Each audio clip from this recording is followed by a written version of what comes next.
Hey guys, welcome back to the channel Everyday Carry for the Everyday Guy. So let me show you something quickly.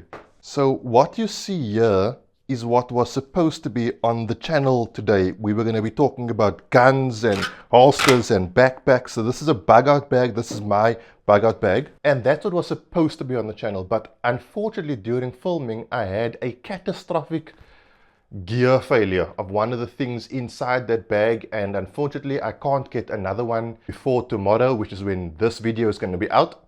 So bug out bag, that piece of gear has been ordered and that video is going to be on the channel next week Sunday. So this week I'm going to be talking to you something that would have been on one of my non-tactical Tuesdays, but I'm going to move it to a Sunday because I can skip a non-tactical Tuesday, but I refuse to miss a Sunday because that's pretty much my allocated time slot for when I put videos out. I'm going to be talking about the 3 most common questions EDC'ers get asked, and these are going to be those annoying questions, and one overarching answer to A, get someone to never ask that question, and B, probably lose that person as a friend. So let's check it out. So before we get into those questions, if you ever had a catastrophic gear failure exactly when you need it, maybe give this video a thumbs up because I'm with you, and probably subscribe if you want to. So the 3 most common questions EDCers get asked. Now, why do I feel I'm equipped to answer this? Because I have an EDC YouTube channel, and pretty much everyone I come into contact with is on one of 2 sides of the EDC fence. Either they're super cool with EDC and they're like, well done man, I love it, or they have no idea what the phrase EDC or the acronym EDC even stands for, and they're like, what on earth are you trying to do? Why are you carrying all this gear? So the guys who are on this side of the fence who are cool with it, you know, we're not going to talk about them because they get it and I'm down with that. The guys on the other side of the fence who have no idea what they're talking about, they are the ones that I'm going to be talking about in this video. So your 3 most common questions are going to be something to the effect of, are you trying to be like a hero? Are you trying to be Rambo? What are you trying to do here? You know, most people see this and they're like, wow, why are you carrying an AR-15, AK-47 assault rifle bazooka? You know, what is that thing on the bottom? Is it like a laser, the kind of Star Wars kind where if you aim it at someone, it's going to shock them? That kind of deal. These are the people I'm talking about in this video. By the way, this firearm is empty and safe. So that's question number 1. Question number 2 usually falls along the lines of, what is the point of carrying that gear if you're never going to use it? Okay, they will see a flashlight, for example. So at minimum, my EDC will consist of a firearm inside of a holster, obviously, most likely with a spare mag, and a flashlight with a Leatherman skeletal. So this flashlight is the Olight S1R Baton 2. I have reviewed it, check it out. And I am giving both of these away on the channel very, very soon. So that's the least equipment I would carry on a day-to-day basis. You'll pretty much never find me without those 3 items. And then I'll add things like a knife, a pen, etc., etc. So the question is, what is the point of carrying all those things if you are never going to use them? And when I say all those things, I mean by extension, if you have a backpack on, your medical gear, that kind of thing. What is the point? You've carried them for 5 years and you've never used it once. So that's question number 2. Question number 3 is, do you really think those things are going to work? If someone wants to rob you, they're just going to come up to you and shoot you in the head, you know, that type deal. So question number 3 is pretty much, are you ever really going to be able to use those things? Because if people want to kill you, they're just going to kill you. And what it sort of overarches down to is, why are you carrying this gear? What is the point of you having this gear on your body? Why do you want to carry so many things when life could be so much more comfortable? If you didn't carry it, you wouldn't have to wear that kind of pants, with that kind of shirt, with having to conceal it and wear a t-shirt that might be a size too big for you, etc., and go through all this training, blah, blah, blah. And so I get that question pretty much more than anyone I know, because most of us EDC covertly. Before I did the YouTube channel, my close family, like my mother, wasn't aware I was carrying a firearm, okay? And you kind of only want to tell the people who can handle it. Not everybody can handle someone carrying a firearm in their presence. Like my dad was cool with it, but he's been a firearm carrier for 30 years. So he gets it, he's down with it. But the rest of my family were very, very unsure. And so a lot of them only found out once started doing the YouTube channel and started watching the videos, obviously to support. And they're like, hey, that's Ryan with a real gun. How is that even working? And so sort of from there, you know, your family tells your family and their friends tell their friends. And now pretty much everyone I meet who I've not met before asks me one of those three questions, you know, and I end up having to explain it over and over and over again. Now, I do want to stress, the way I answered the question in this video is in a manner that might lose you a friend or two, but sometimes you got to get rid of one or two of them because they're just very irritating, and I'm sure a lot of you who carry have experienced what I'm going to talk to you about now. So guys, the way this came about was quite recently. I went on a hike, my girlfriend and I, and a buddy of mine was supposed to join us with a few of his friends. So there already my spider senses are tingling because I know I'm going to be doing a lot of answering of questions. Anyway, the buddy of mine can't make it, but he still invites his friends. Now his friends consisted of one guy, his wife, and his wife's female friend. So in essence, we are 2 guys and 3 girls. Now already the alpha male conflict is sort of primed in this instance. So we meet up at the spot where we're going to hike, and inevitably the concept of my YouTube channel comes up. Now, I very rarely bring this up to people I don't know, simply because I don't know how they're going to handle it. And I'm cool with them not knowing. Like, the people who should know are going to know. The people who don't know, that's cool. Like, it's fine. People will find out eventually as the channel grows, that sort of thing. But I very rarely go and start talking about my YouTube channel. But this guy had been spoken to about my YouTube channel by my friend, so he kind of knew about it. And you always know, like, how it's going to go down when you're like 10 minutes into the hike and no one said anything, and then one guy will say like, "So Ryan, tell me about your YouTube channel," and then it's like, uh-oh, here we go. And I explained to him what it's about, and immediately this guy whips out his phone, starts checking YouTube. He sees my EDC video, which I did a week or 2 ago, and he's like, "What, dude? What are you, like, why are you carrying all those things?" And it's not like, "Hey buddy, like what's the point of carrying this, that, to the other?" They look at you like you're like a leper. It's like, what are you trying to do? Did I just commit a crime, or do I have like mud all over me all of a sudden? They look at you as if you're like this diseased human being. And so this guy was checking out the channel, and one of the girls looks at it and she's like, "Wow, that's actually quite cool."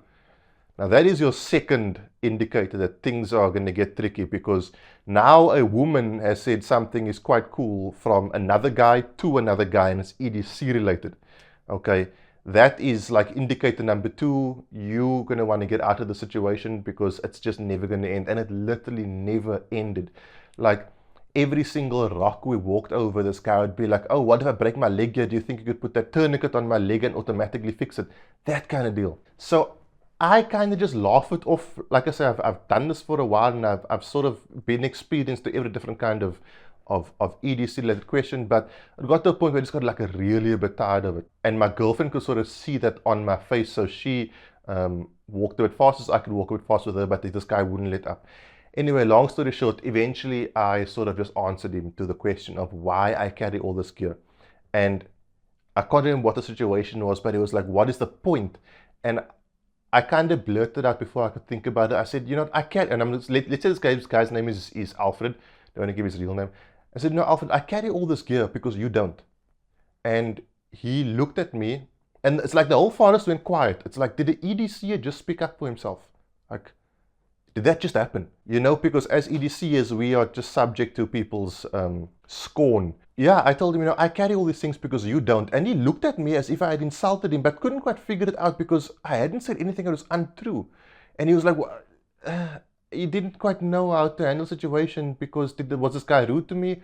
Or did he just make my case? Or what's going on here? I'm not certain.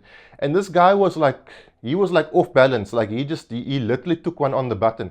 You know, one of the other ladies asked like, what do you mean?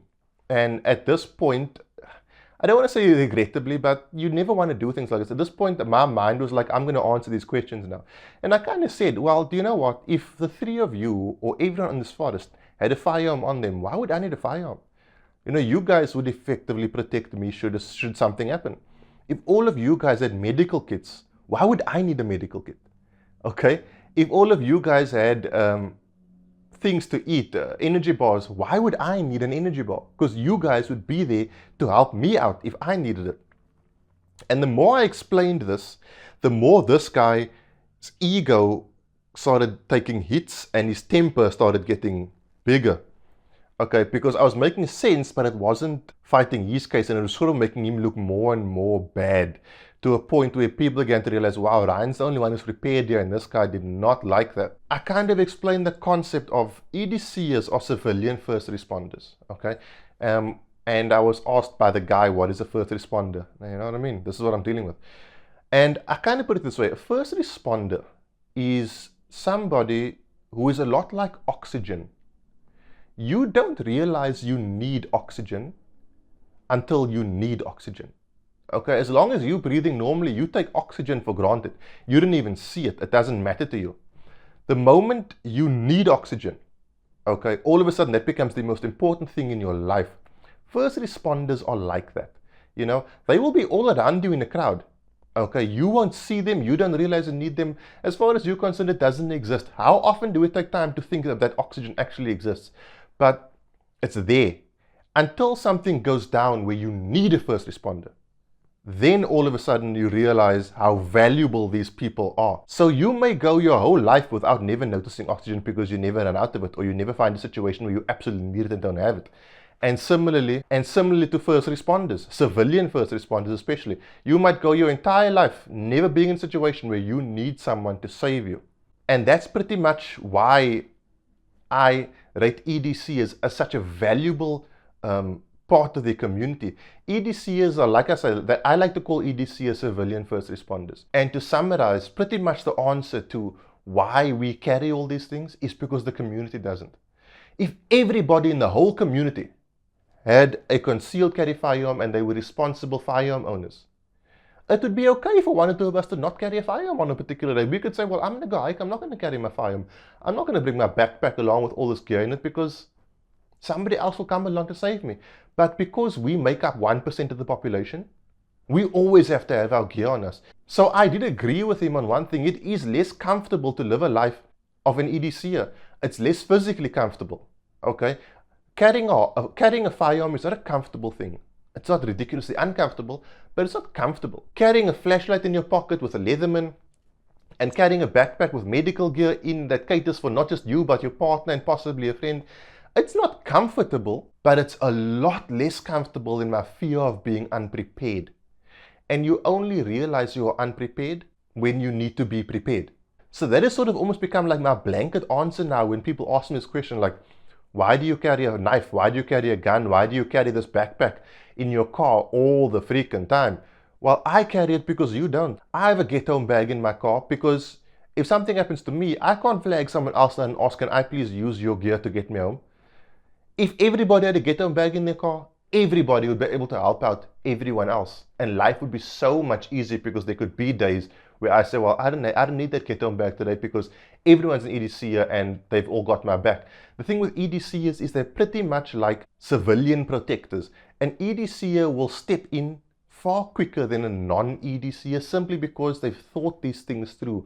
They've planned the things they have in their body and they know what their capabilities are. It's kind of sad that it always has to deteriorate this, that there are people who are so, and I use the word naive very loosely, who are so naive about the city and the country and the world we live in, that they don't choose to protect themselves with the equipment required and therefore rest that protection on people like you and I who are EDCers and the police and things like that. You know, if everybody was their own first responder, I guarantee you things would change so dramatically for the safety of every person. My point to all of this is we carry things because other people don't carry things.